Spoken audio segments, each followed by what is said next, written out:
Morton to throw. Incomplete, intended for Riley Odoms. Rick Sanford, 25, batted the ball away for New England. It'll be 3rd and goal at the 4 for the Broncos, trying to add to a 38-10 advantage. The only score of this second half played in heavy snow has been a field goal by Smith of New England. Morton trying to add something to the 38 points scored by Denver in the first half, 24 of which were posted in the first quarter, as Denver jumped out to a quick 17-0 lead and then a 24-0 lead after the quarter.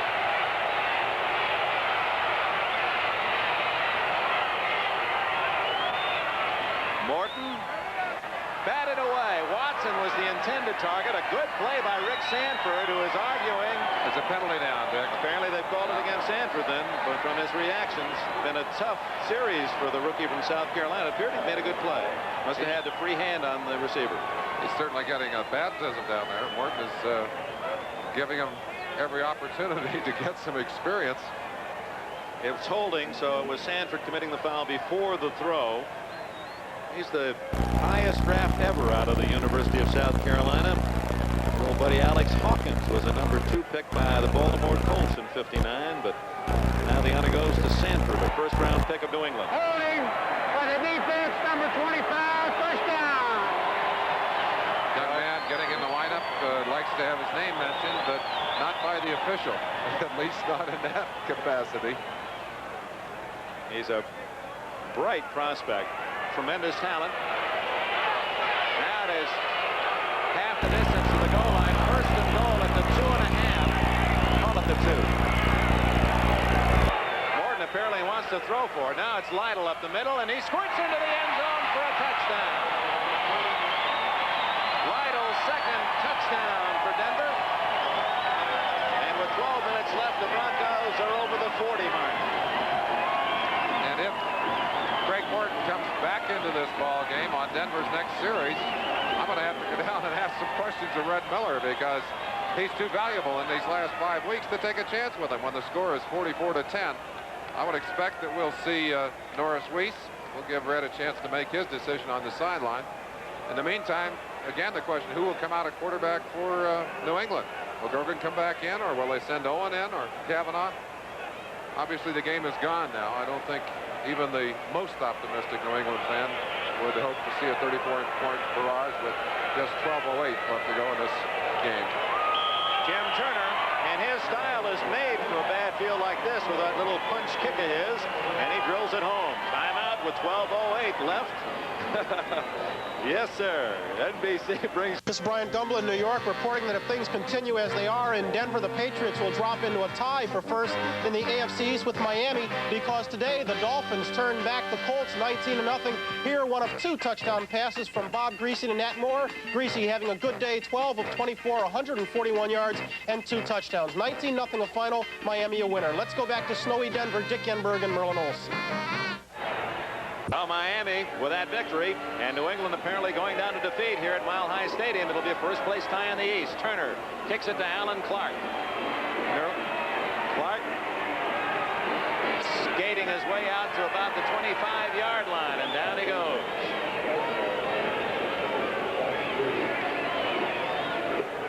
In the East, then, New England on its way to defeat would be 7-4. The Jets lost today, or they would have moved right back into contention. Buffalo with a key win as Chuck Knox's Bills beat the Jets at New York. Baltimore rallying its forces, still at 4-7 losers today to Miami. In the West, it appeared that San Diego and Oakland were both going to lose. Oakland did at Houston, but San Diego rallied for 10 points in the final 3 minutes to beat Cincinnati, so Denver needs this win to stay in a first-place tie.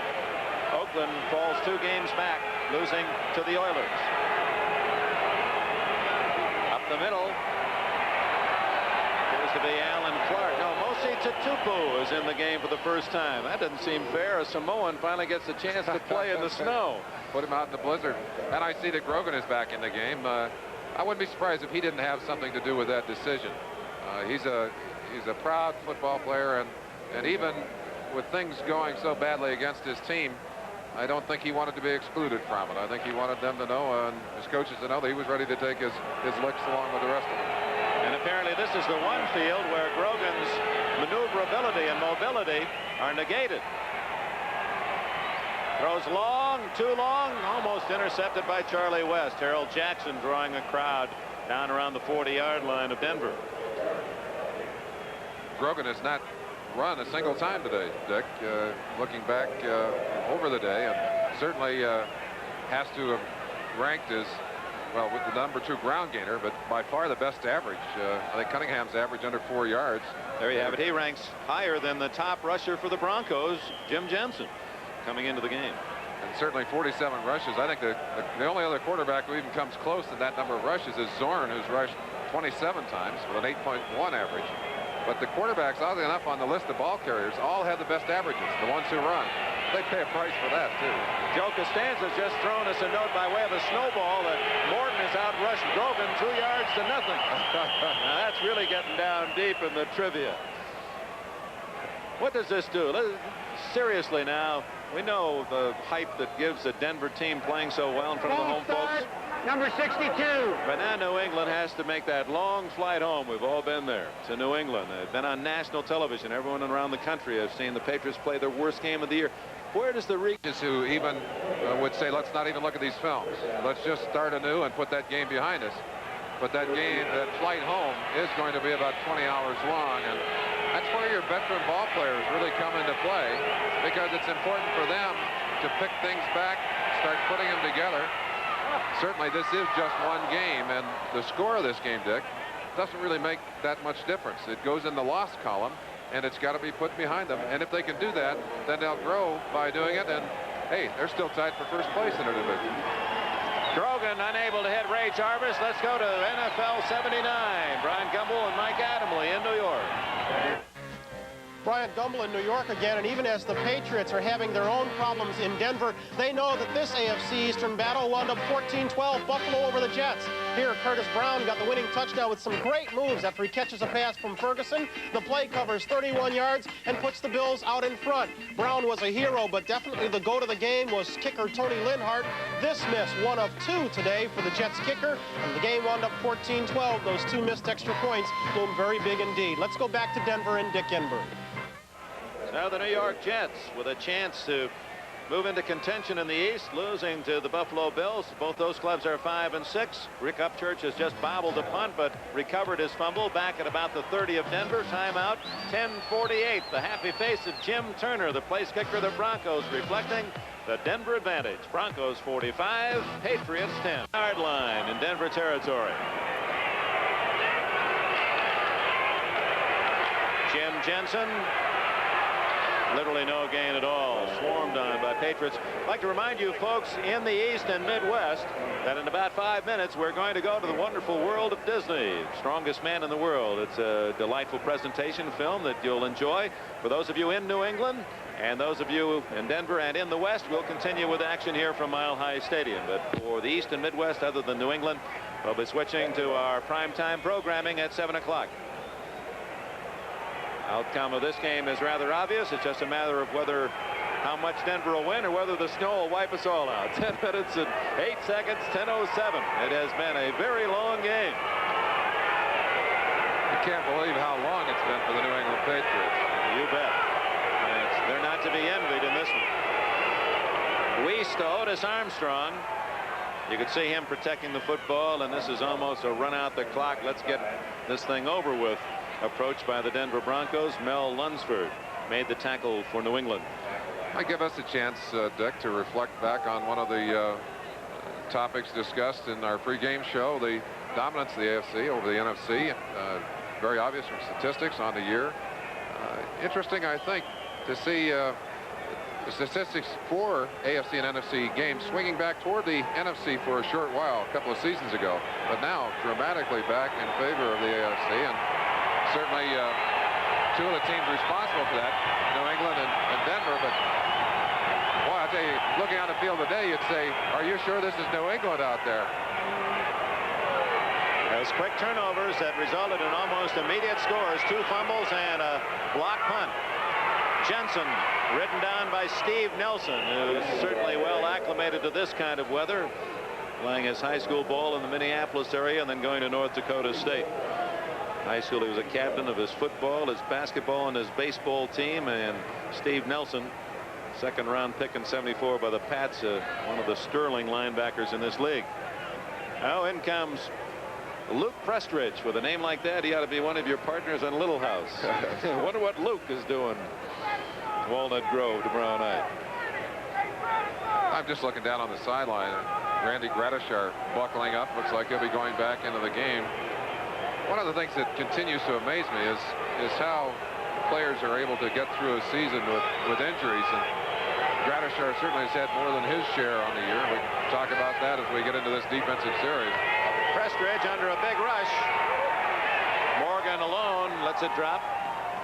And it'll be down somewhere in the vicinity of the 28-yard line. Oh, with 7 minutes and 56 seconds remaining. Just how it is. Brian Dumble and Mike Adamley in New York. Quickly now, we'll get you caught up on the day's scores. Houston a winner over Oakland at 8-31-17. Pittsburgh a big winner over Kansas City 30-3. Three touchdown passes for Terry Bradshaw. Tampa Bay turns back Detroit 16-14 that game. Miami now 7-4, 19-0 over Baltimore. Tony Linhart missed 2 extra points. Jets lost 14-12.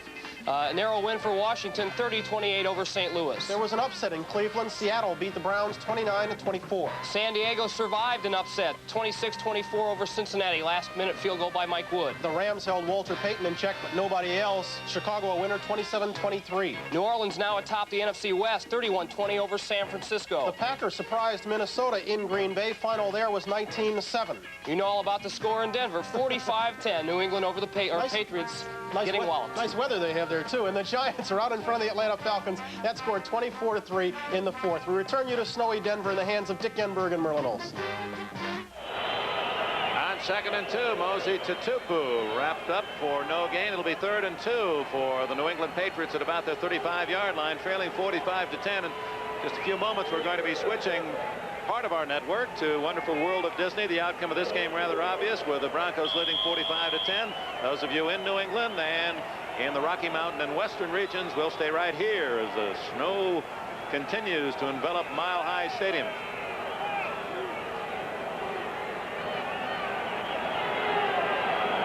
Grogan on 3rd down and 2. Fakes to Calhoun, and he's trying to run it himself. No luck for a moment. Gets by Ryan and dives out of bounds close to a first down. Jim Ryan, the rookie from William and Mary, a free agent linebacker, number 50, had him, but Grogan finally ducked out of bounds. Local stations will be taking your station break as we switch to Wonderful World of Disney. I want to thank our spotters Tom Murray and Al Kane, peering through the snowflakes to help us with the identification today.